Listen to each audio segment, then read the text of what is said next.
So I have chronic health issues that affects my everyday productivity, whether that's my creative pursuits or my everyday tasks. No activity is left unaffected. In today's video, I want to share with you my top tips for being more productive in the face of chronic illness. If that interests you, let's get into it. So just a quick disclaimer, I'm not a doctor. If you've been watching my channel for any length of time, you might have worked that out for yourself. All the tips and tricks that I'm talking about today are anecdotal. They're experiences that I've had and things that I've found that have helped my chronic illness, which is very specific to me. So I don't expect all these tips to work for you, but it is my hope that you'll find some takeaways that will help improve your experience while you're doing your handmade projects. As the advice I'm giving today, all the tips and tricks is very specific to my own lived experience. I wanted to give you a little bit of context around my condition and what I deal with on a daily basis. You may be able to relate to me, and if so, then these tips may be able to help you as well. So up until about 12 years ago, I was living a normal, everyday, healthy lifestyle.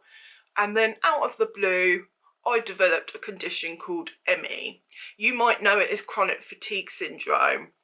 Now, I say out of the blue because it did come on very sudden for me, but it took a number of years to be diagnosed. So ME is a widespread disease with little known factual information on it at this stage.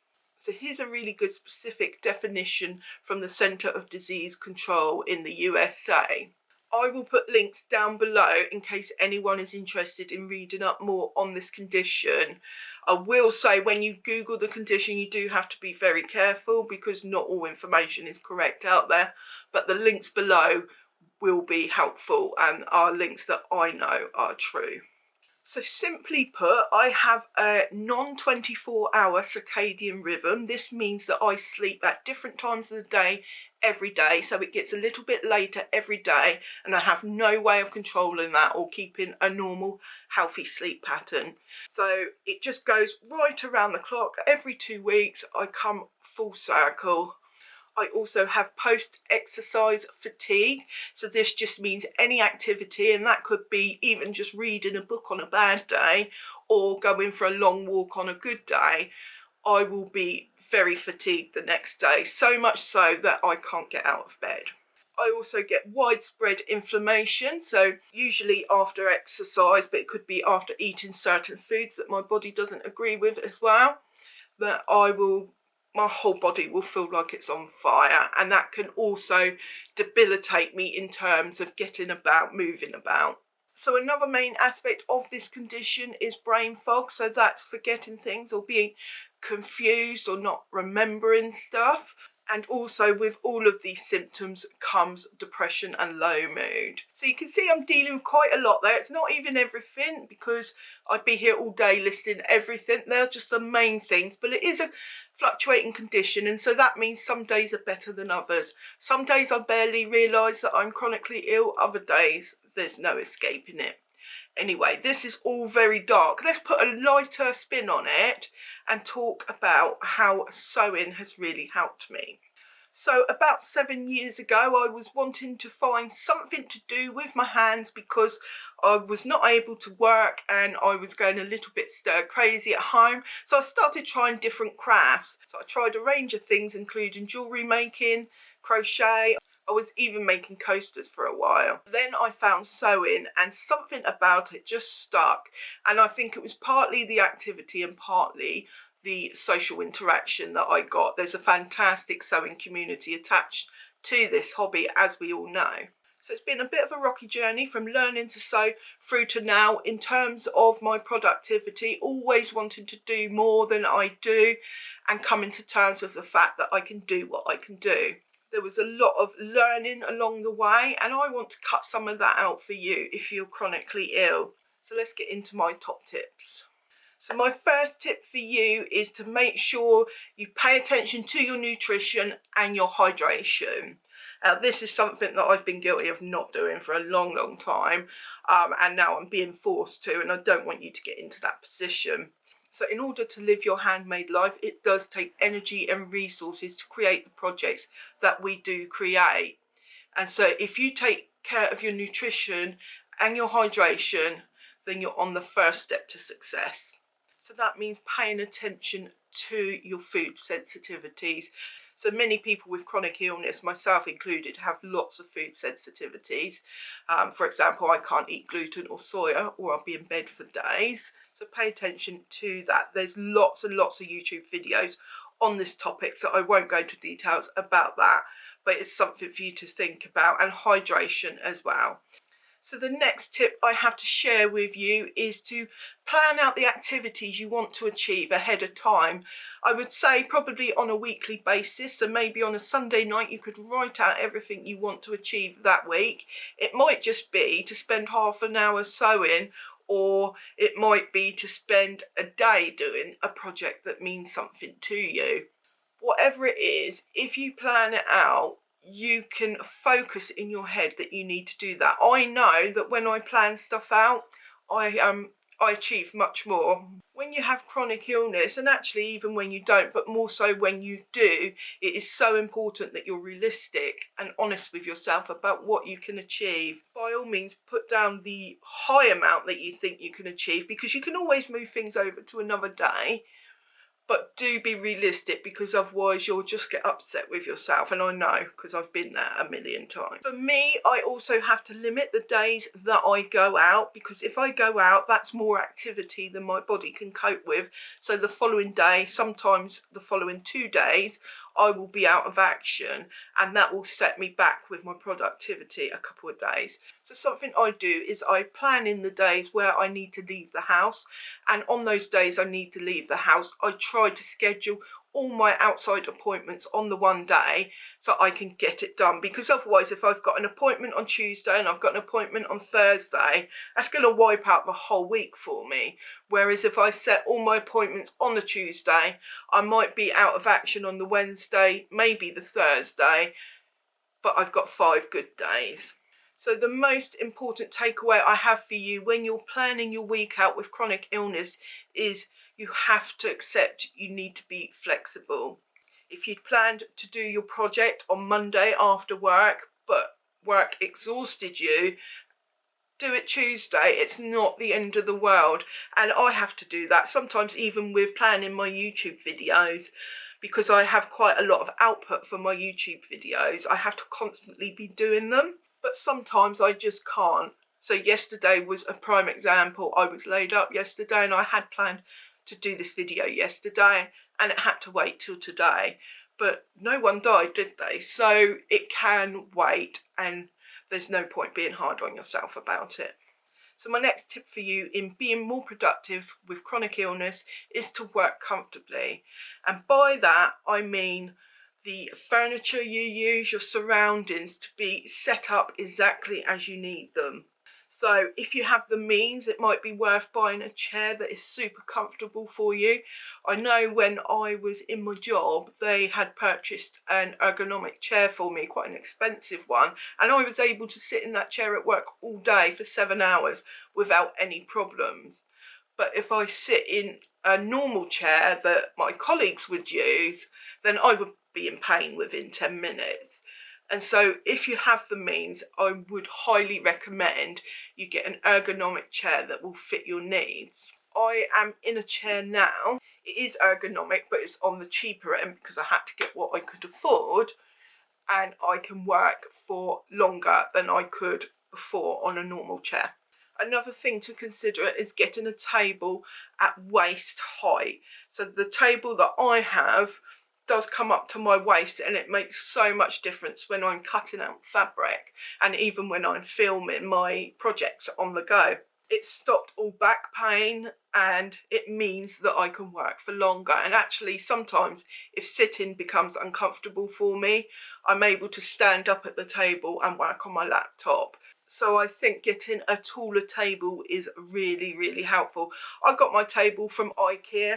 A tabletop costs £29, I think, and I've got trestle legs which cost £25 each. So for under £80, I've got a table that really works well for me.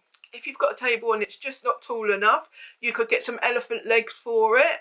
I'll put on screen now what they are, but they just give you some extra height. They may not be beautiful, but they will work well for you.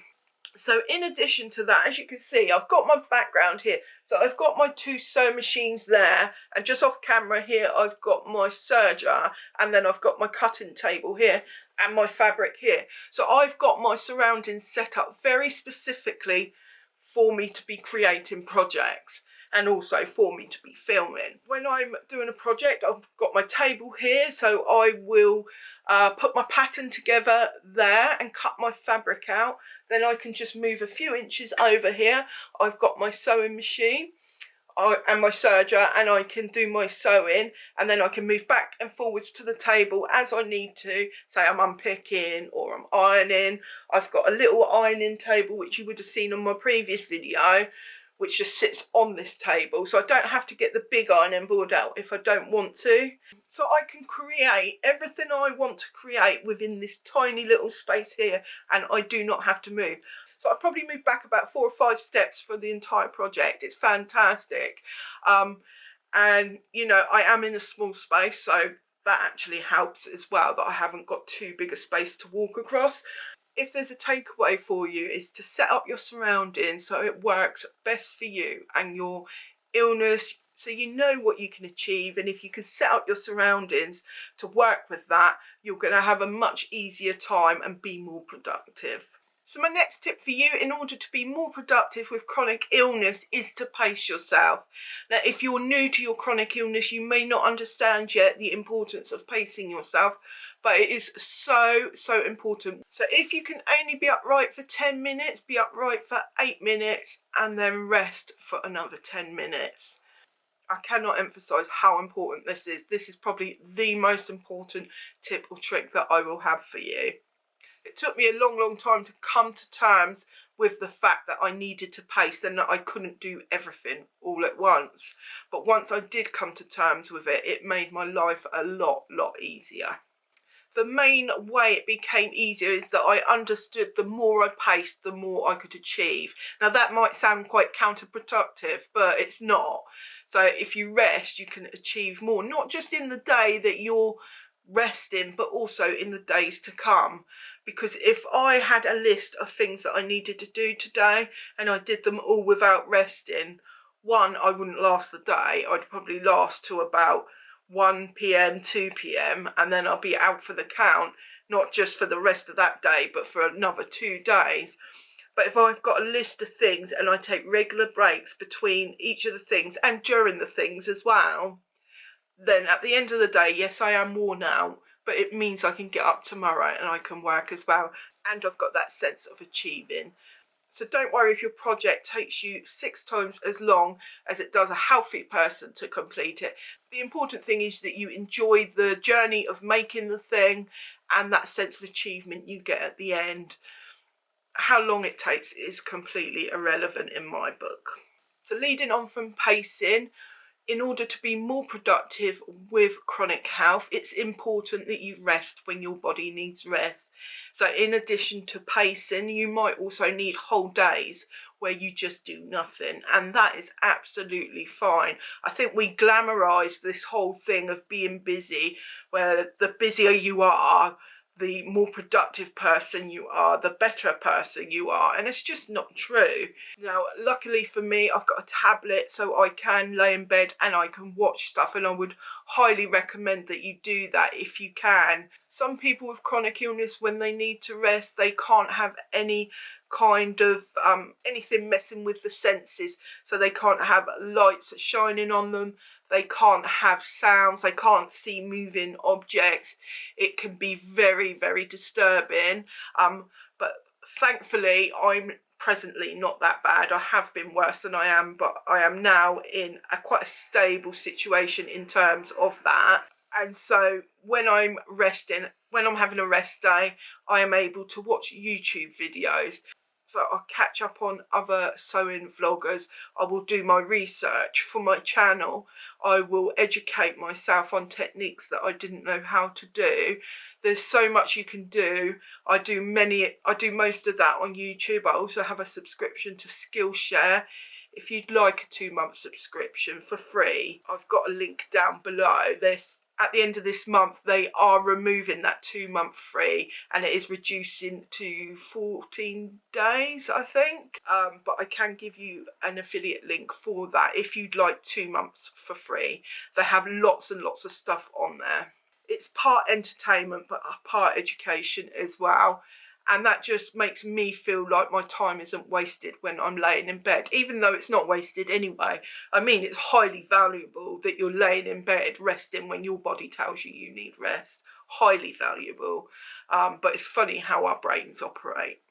The important takeaway from that, though, is that you shouldn't feel any guilt if you can't do stuff. Absolutely. I know, like, the majority of people with my condition are people who are very busy people who want to be doing a lot, and their bodies are saying no more. So if your body is saying no more and you need to rest, no guilt about that. I've been through a whole process with that. I spent many years feeling guilty, and I no longer feel guilty because I'm putting me first by giving my body that rest. At the end of the day, we're no good to anybody if we're running on empty, are we? So my next tip for you is to connect with others on social media that are in a similar situation to you. So I've met lots and lots of lovely people online and have some brilliant online relationships in a way that I can't get out to social events, and so this is the next best thing. There's lots and lots of Facebook groups, so you'll find Facebook groups for your chronic health condition. You'll also find groups for your other interests such as sewing, crafting, knitting, whatever you do, you will find a Facebook group for it. Do interact in sewing groups and plus size sewing groups and illustration groups as well, because I'm teaching myself illustration, and in there you will find people that have the same condition to you. There was a thread that came up on the Fold Line group on Facebook a little while ago, and like 3 or 4 people in there said they had ME, and I was absolutely gobsmacked because I didn't know anyone who sewed who had ME. And so, you know, there are people out there in a similar situation to you. It's well known that cultivating friendships is very good for our mental and our physical health. There's been numerous studies done on that. However, there is a downside to social media as well. So we do have to put real effort into not comparing ourselves to others. It's very, very easy to get into that trap of doing that, and that can have a negative impact. So that was something a little bit different for today. It is a video that I've been wanting to make for a long time. I wasn't sure about how it fitted into my channel, but actually I think it really does, because it is something that I deal with on a daily basis, and I know many of you do as well. And even if you don't yourself, you probably know someone who is struggling with chronic illness. It is so widespread these days. I'd be really interested to see if you found this video useful, so do leave me a comment down below, give me a like, and hit subscribe if you're a creative person who wants to know more about sewing for plus sizes. So until next time, happy sewing. Bye for now.